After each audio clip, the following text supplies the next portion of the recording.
देखिए, ये सत्ता जो है साहब जी, ये नशा है। ये बात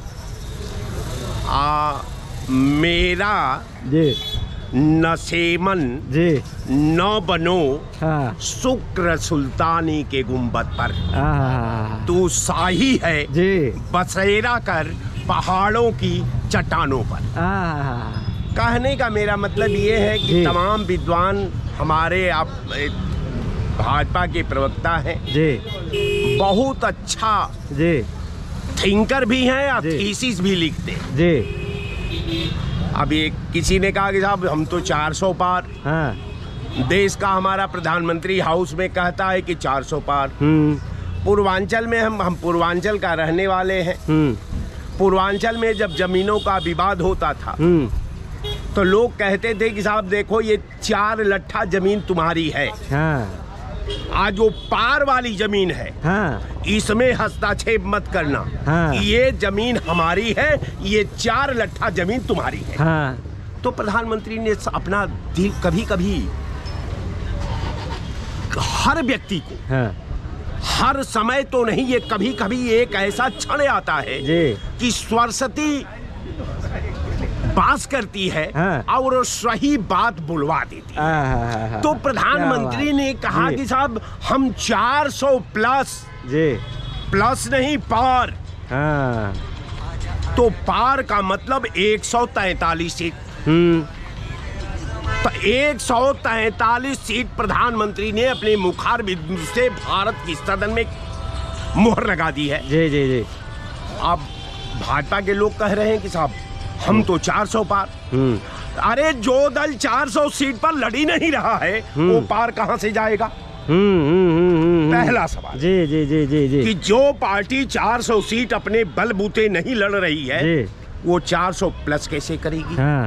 दूसरी बात जी कि भारतीय जनता पार्टी इतना पाप कर दिया है कि उसका पाप का वेट ने उसका दिमागी संतुलन को बिगाड़ दिया है। तो वो फैसला करने में भी अब वो डिस्टर्ब हो चुका है, असमर्थ है। अब रह गया सवाल कि दूसरी जगह तो तुम्हारी बुनियाद है उत्तर प्रदेश और गुजरात।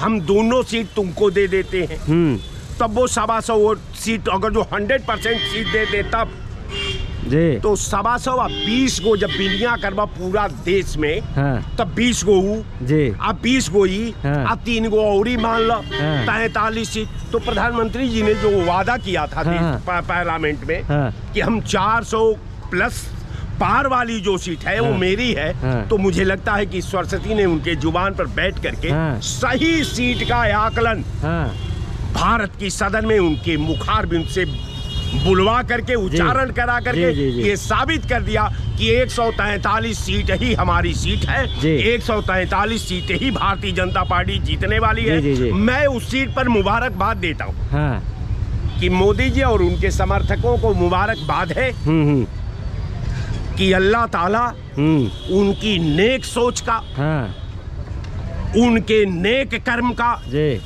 उनके नेक भविष्य निर्माण का भारत का उनको मुबारक हो और देश की जनता को के हवाले छोड़ दो। ये ईश्वर के नाम पर ये जनता उसी तरह रहेगी जिस तरह कल थी, 2014 से पहले थी, आज 2024 के बाद रहेगी। आप इस विधा को यथावत रहने दो, इसलिए कि वो संविधान स्याही से नहीं लिखा गया, लेकिन वो जब लिखने की बात आई, जब देश की स्याही की जरूरत पड़ी तो वो स्याही हमारे शहीदों के लहू थी। वो लहू से भारत का संविधान लिखा गया। आप कहते हो कि आप 70 साल में क्या किया? अगर प्रधानमंत्री जी, अगर 70 साल में मैं नहीं होता तो आज प्रधानमंत्री आप अमेरिका के नहीं हैं, ये भारत में है। अब भारत में 70 साल में कांग्रेस ने वही किया है जिस कुर्सी पर आज विराजमान है। नहीं तो जहां आपकी पीढ़ी दर पीढ़ी गुलामी का तलवा चाट रही थी, वही आप भी खड़ा होते, प्रधानमंत्री नहीं हो जाते। 70 साल में मेरी ये उपलब्धि है कि आप जैसा व्यक्ति को हमने प्रधानमंत्री बनाया है, हमारा विधान ने अधिकार दिया है, आप प्रधानमंत्री हैं।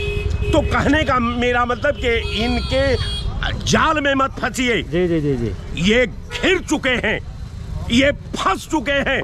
2024 में इनको अल्लाह ताला भी नहीं बचा सकता, इसलिए कि अब समय आ गया है हिंदुस्तान में देश की एक एक जनता भारत के संविधान पर वोट देगी, अपने नौजवानों के भविष्य पर वोट देगी, इस महंगाई के विरुद्ध वोट करेगी, इस देश में नौकरी पाने के लिए वोट करेगी, इस देश में उद्योग लगाने के लिए वोट करेगी, इस देश में बिजली जो है आदान प्रदान करने के लिए जो मुकम्मल गरीबों को बिजली जलाने का रेट है उसके नाम पर वोट करेगी। अब मंदिर मस्जिद का बात छोड़िए, आप बताइए कि 400 करोड़ रुपया आपने बच्चों का पुलिस में भर्ती करा करके फार्म बेचा है, वो 400 करोड़ रुपया कहाँ गया? अगर 400 करोड़ रुपया खाली हमारे बच्चों का फार्म का इकट्ठा करके हम उत्तर प्रदेश के 4 कोने पर 100 करोड़ की 4 कंपनियां बैठा देते, एक कंपनी में 25,000 नौजवानों को नौकरी दे देते, तो 1 लाख लोगों को हम उत्तर प्रदेश में नौकरी दे देते, और 1 लाख में 5 का गुणा कर दीजिए, 5 लाख लोग नमक और रोटी खा लेते, अपना जीवन यापन कर लेते, उनका शादी विवाह हो जाता। आज तो 10 साल से आज लड़कों का कोई शादी करने वाला नहीं है, 70% बच्चों का नौकरी के अभाव में कोई शादी करने को तैयार नहीं है। तो मैं आपके चैनल पर इतना कह सकता हूं कि भारतीय जनता पार्टी के नाटक में मत जाइए। देश को नवनिर्माण करने के लिए, देश में उद्योग धंधा पैदा करने के लिए, देश में हमारे बेरोजगारों को नौकरी देने के लिए, देश में उद्योग धंधा निर्माण करने के लिए इंडिया गठबंधन को देश की जनता वोट करना चाहती है।